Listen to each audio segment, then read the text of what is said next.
Halo, Assalamualaikum warahmatullahi wabarakatuh. Perkenalkan, kami dari kelompok 5 yang akan mempresentasikan tugas dari keperawatan gerontik, yang mana kita akan menganalisis sebuah jurnal yang berhubungan dengan keperawatan lansia dengan sindrom 14I.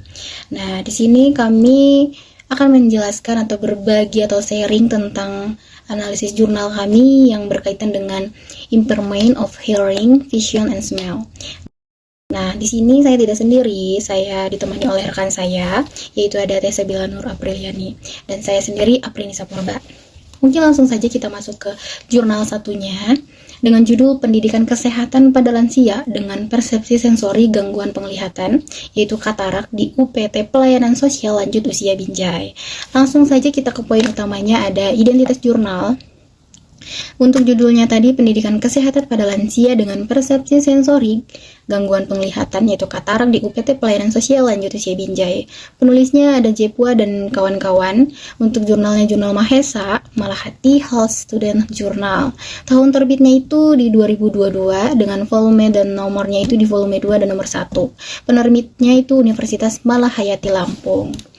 Langsung ke poin kedua, di sini ada ringkasan atau latar belakang penelitian tersebut di sini, yaitu penelitian ini dari fenomena penuaan yang merupakan proses berkelanjutan di mana terjadi kerusakan kemampuan jaringan untuk memperbaiki dan mempertahankan struktur serta fungsi secara normal.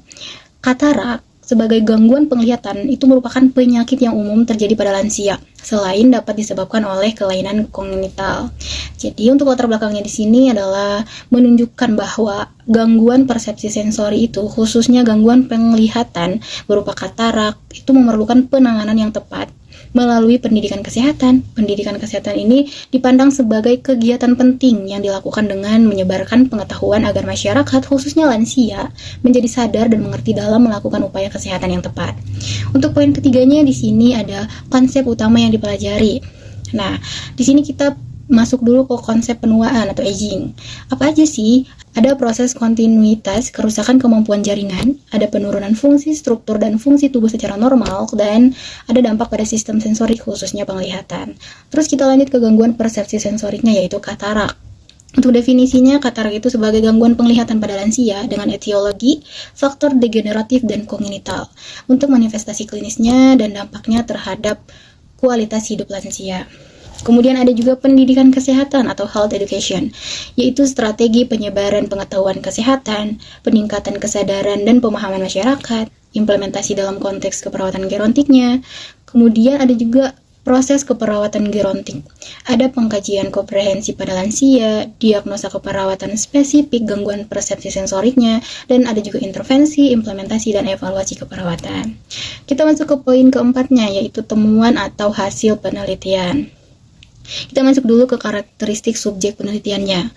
Untuk subjeknya itu ada 2 orang lansia, yaitu Tuan M dan Nyonya S, dengan diagnosis katarak.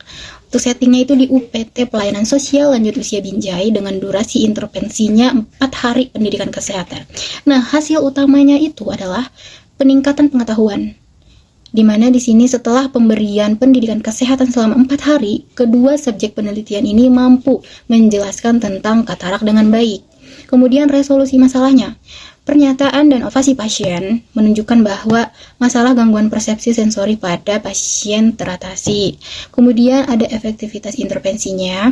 Proses keperawatan dengan menggunakan pendidikan kesehatan ini terbukti dapat meningkatkan pengetahuan pada lansia. Ada juga indikator keberhasilannya. Apa itu? Ada peningkatan pemahaman tentang katarak, kemampuan menjelaskan kondisi kesehatan, perbaikan dalam penanganan gangguan persepsi sensori.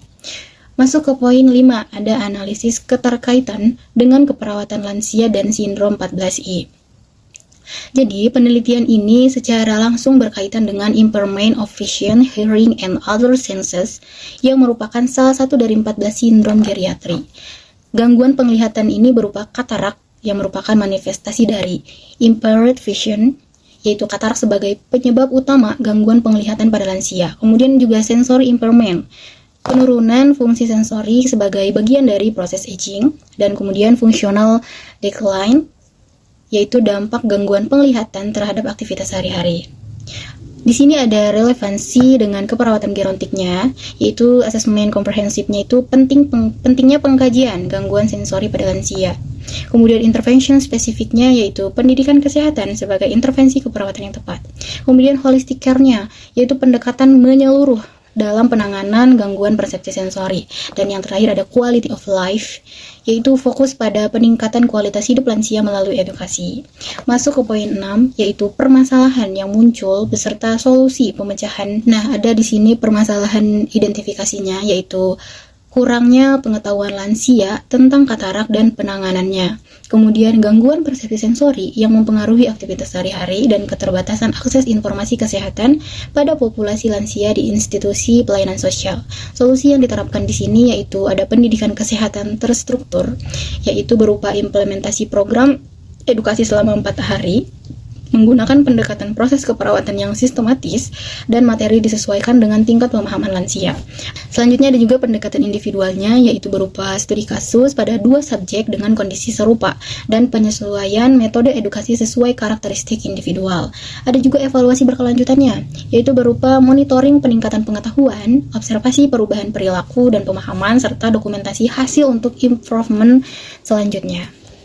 Kita masuk ke poin ke-7, yaitu bagian menarik dari jurnal ini. Apa itu? Ada dari aspek metodologinya. Yang menarik dari penelitian ini adalah penggunaan desain studi kasus deskriptif yang memungkinkan eksplorasi mendalam terhadap 2 kasus lansia dengan kondisi serupa. Pendekatan ini memberikan insight yang kaya tentang efektivitas pendidikan kesehatan dalam konteks individual. Untuk practical application-nya, penelitian ini menunjukkan implementasi nyata dari proses keperawatan dalam setting pelayanan sosial, bukan hanya di rumah sakit. Ini mendemonstrasikan bahwa keperawatan gerontik dapat diterapkan di berbagai setting pelayanan kesehatan. Kemudian, selanjutnya di sini ada evidence-based practice-nya. Temuan bahwa pendidikan kesehatan dapat secara signifikan meningkatkan pengetahuan lansia dalam waktu relatif singkat 4 hari, memberikan evidence yang kuat untuk practical implementation di lapangan. Nah, kita masuk ke poin 8. Di sini ada refleksi diri mahasiswa, yaitu ada pembelajaran personalnya. Jadi sebagai mahasiswa keperawatan, jurnal ini memberikan insight yang berharga tentang pentingnya pendekatan holistik dalam keperawatan gerontik. Saya menyadari bahwa gangguan sensorik bukan hanya masalah fisik, tetapi berdampak luas pada aspek psikososial dan kualitas hidup lansia. Aplikasi dalam praktik ini mengajarkan bahwa pendidikan kesehatan bukan sekedar penyampaian informasi, tetapi proses pemberdayaan yang dapat meningkatkan self-awareness dan self-care capacity lansianya. Hal ini akan saya aplikasikan dalam praktik klinik dengan fokus pada edukasi yang disesuaikan dengan karakteristik individual lansia. Kemudian ada pengembangan profesional. Jurnal ini menginspirasi untuk lebih memahami kompleksitas sindrom 14I dalam geriatri.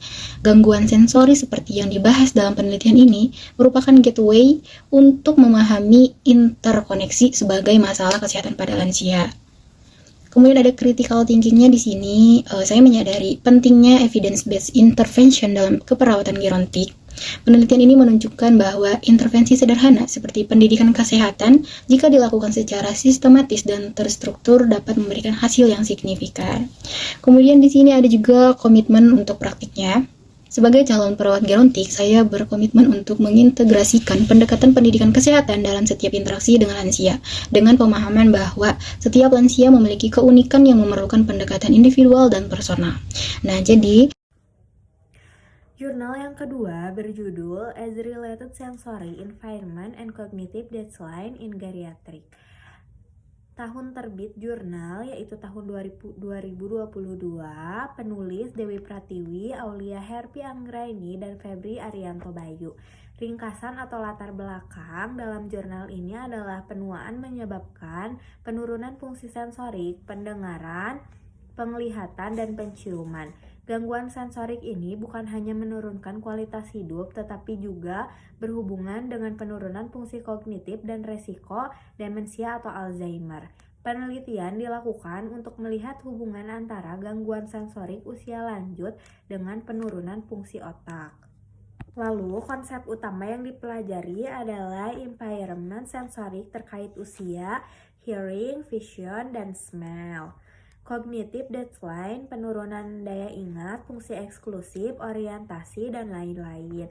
Lalu ada hubungan 2 arah, penurunan sensorik mempercepat penurunan kognitif, sementara gangguan kognitif memperburuk persepsi sensorik. Lalu yang keempat ada temuan atau hasil penelitian, gangguan pendengaran usia lanjut ditentukan pada 25% responden. Gangguan penglihatan, katarak, penurunan penglihatan tinggi prevalensinya. Gangguan penciuman juga banyak ditemukan, seringkali tidak disadari oleh lansia. Ada korelasi signifikan antara jumlah sensorik dan menurunnya dengan skor fungsi kognitif. Makin banyak gangguan indera, makin rendah fungsi kognitifnya. Lalu selanjutnya ada analisis ketertarikan dengan keperawatan lansia dan sindrom 14. Komunikasi terganggu bila pendengaran menurun, kecemasan dan keselamatan berkurang bila penglihatan melemah, resiko jatuh, nutrisi bisa terpengaruh bila penciuman dan pencernaan menurun, aktivitas relaksasi, interaksi sosial ikut menurun. Perawat lansia perlu melakukan pengkajian sensorik menyeluruh, bukan hanya efek fisik tapi juga dampak terhadap fungsi kognitif dan psikososial, permasalahan yang muncul dan solusi.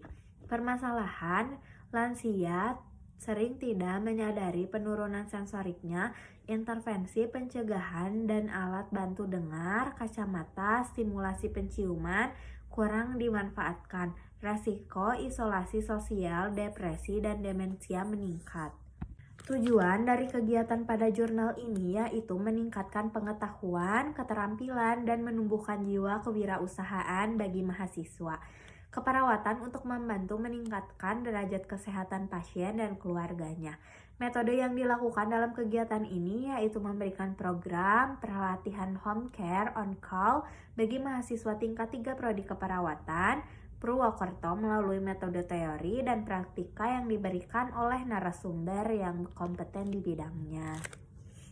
Lalu selanjutnya ada solusi asuhan keperawatan preventif, screening sensorik, rutin pada lansia, edukasi keluarga untuk mendukung penggunaan alat bantu sensorik, intervensi non-farmakologis, latihan kognitif, stimulasi sensorik, misalnya latihan penciuman, aktivitas sosial, kolaborasi, intervensi dengan dokter THT, mata, dan neurologi. Lalu yang ketujuh, bagian menarik dari jurnal, artikel ini menekankan terkait multisensori dengan kognisi, bukan hanya dengan satu indera, tapi kombinasi gangguan sensorik yang dapat menjadi indikator awal penurunan kognitif. Menarik karena mendukung pendekatan holistik keperawatan lansia sesuai paradigma biopsikososial. Lalu ada refleksi diri mahasiswa. Sebagai mahasiswa keperawatan, saya menyadari pentingnya pengkajian sensorik pada lansia. Tidak hanya fokus pada penyakit kronis, tetapi juga fungsi indera. Saya belajar bahwa penurunan pendengaran, penglihatan, dan penciuman bukan sekadar masalah menua, melainkan berhubungan dengan risiko demensia. Hal ini memotivasi saya untuk kelak lebih teliti dalam mengkaji lansia, memberikan edukasi kepada keluarga, serta mendorong penggunaan intervensi sederhana, alat bantu dengar, kacamata, atau latihan sensorik. Refleksi pribadi menjaga fungsi sensorik sejak muda juga penting dengan saya hidup sehat, pemeriksaan rutin, dan stimulasi otak. Terima kasih.